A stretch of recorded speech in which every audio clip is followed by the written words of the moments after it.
Waalaikumsalam warahmatullahi wabarakatuh. Baiklah, saya di sini sebagai moderator untuk presentasi kelompok 6 filsafat pendidikan dengan anggota Venesia Putri, dengan saya sendiri Malvira Sarki, Sania Kairanisa, dan Sofia Winarahima. Dengan dosen pengampu kita yakni Dr. Fetrieni G. MPD. Baiklah, presentasi kali ini berjudul Hakikat Manusia. Materi pertama akan dibacakan oleh Vanesia. Kepada Vanesia dipersilahkan. Baik, materi yang pertama yaitu hakikat manusia. Ilmu yang mempelajari tentang hakikat manusia disebut antropologi filsafat. Hakikat berarti adanya berbicara mengenai apa manusia itu. Terdapat 4 aliran yang dikemukakan pada hakikat manusia. Yang pertama, aliran serba zat, aliran serba ruh, aliran dualisme, dan aliran eksistensialisme. Next slide. Yang pertama, aliran serba zat. Aliran ini mengatakan yang sungguh-sungguh ada itu hanyalah zat atau materi. Alam ini adalah zat atau materi dan manusia adalah unsur dari alam tersebut.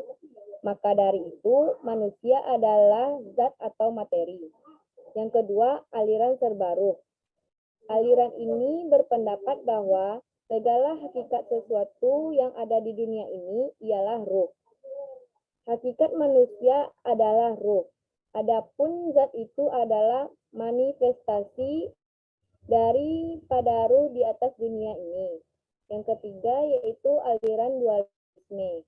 Aliran ini menganggap bahwa manusia itu pada hakikatnya terdiri dari 2 substansi, yaitu jasmani dan rohani. Yang keempat yaitu aliran eksistensialisme. Aliran filsafat modern berpikir tentang hakikat manusia merupakan kewajiban eksistensi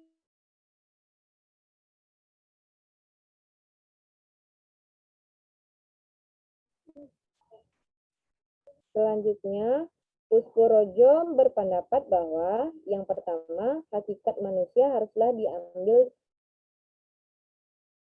dengan seluruh bagiannya, yaitu bagian esensional manusia, baik yang metafisik yang terdiri dari animalitas dan realitas.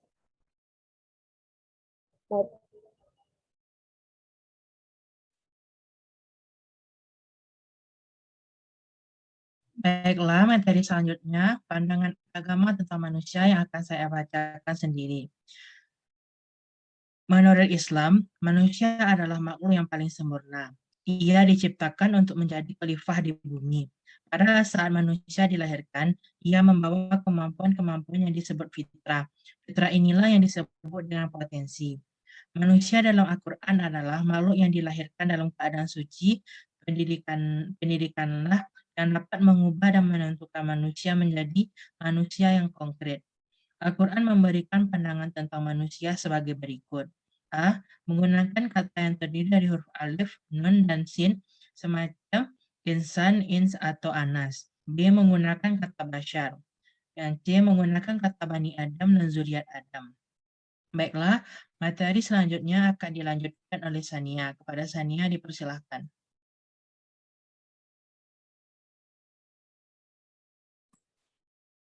Baiklah, terima kasih kepada moderator. Saya Sania Khairanis akan membacakan materi mengenai pandangan filsafat tentang manusia.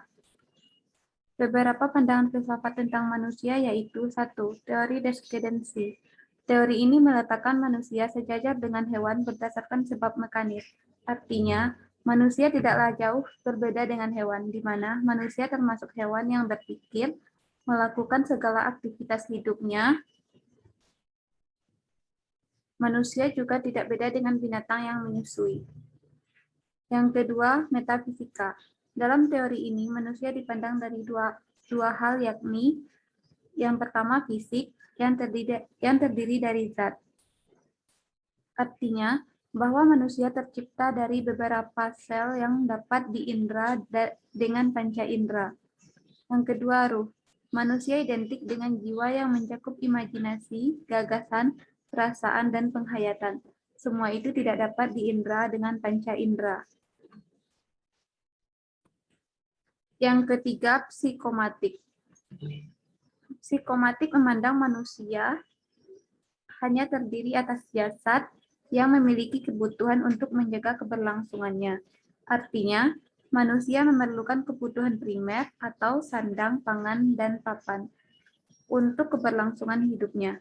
Dalam hal ini, manusia ingin menjadi manusia yang paling sempurna. Untuk menjadi manusia sempurna, haruslah memiliki unsur-unsur sebagai berikut. Yang pertama, rasionalitas. Yang kedua, kesadaran. Yang ketiga, akal budi. 4, spiritualitas. 5, moralitas. 6, sosialitas. Dan 7, keselarasan dengan alam. Sekian penyampaian materi dari saya kembalikan kepada moderator.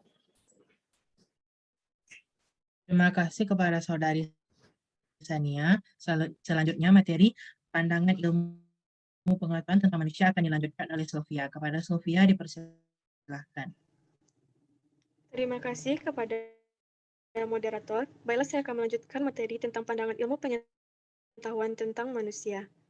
Hampir semua disiplin itu pengetahuan dalam bahasanya, berusaha menyelidiki dan mengerti tentang makhluk yang bernama manusia.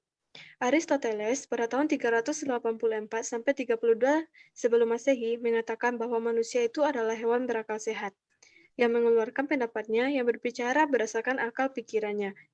Menurut Zaini dan Ananto pada tahun 1986. Hal itu tentu saja dengan tetap menilai seperangkat perbedaan antara manusia dengan hewan itu secara umum. Menurut tinjauan Islam, manusia adalah pribadi atau individu yang berkeluarga dan selalu bersilaturahmi dan mengabdi kepada Tuhan. Manusia dalam pandangan Islam selalu berkaitan dengan kisah tersendiri, tidak hanya sebagai hewan tingkat tinggi yang berkuku pipih, berjalan dengan 2 kaki, dan berbicara.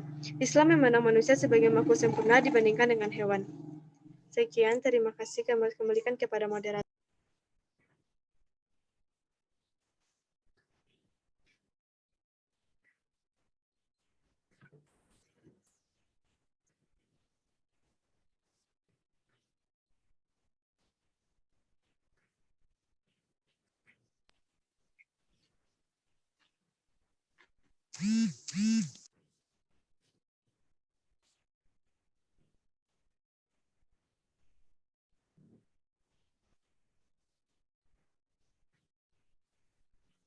Baiklah, manusia sebagai makhluk budaya.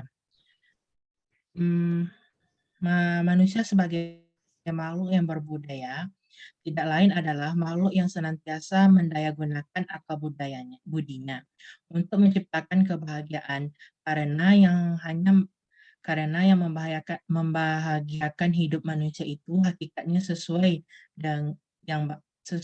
hakikatnya sesuatu yang baik, benar, dan adil. Maka hanya manusia yang selalu berusaha menciptakan kebaikan, kebenaran, dan keadilan sajalah yang berhak menyandang gelar manusia berbudaya. Dua kekayaan manusia yang paling utama adalah akal dan budi. Manusia sebagai makhluk budaya dapat disimpulkan bahwa satu, kebudayaan itu hanya dimiliki oleh masyarakat manusia. Kedua, kebudayaan itu tidak diturunkan secara biologis, melainkan diperoleh melalui proses belajar. Yang ketiga, kebudayaan itu dapat didukung dan diteruskan oleh manusia sebagai anggota masyarakat. Next.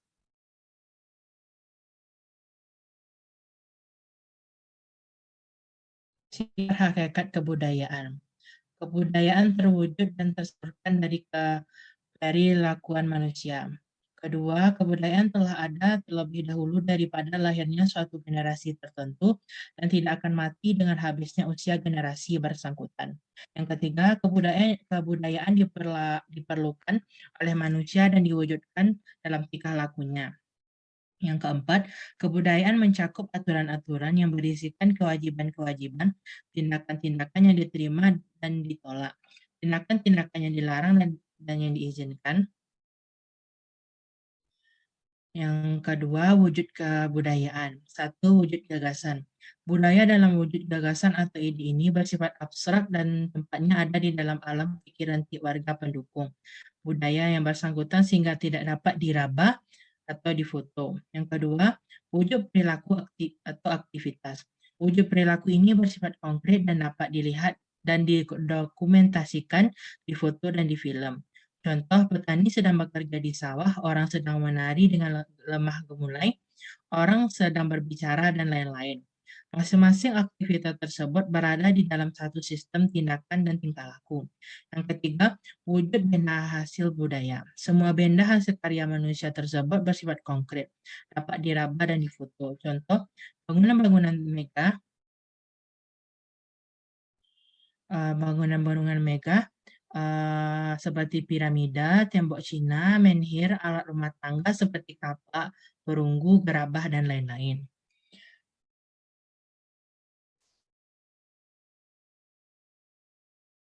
Baiklah, terima kasih kepada teman-teman yang telah memperhatikan atau menonton video kami ini.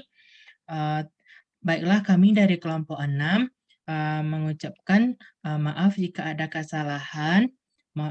Kami sudahi dengan Assalamualaikum warahmatullahi wabarakatuh.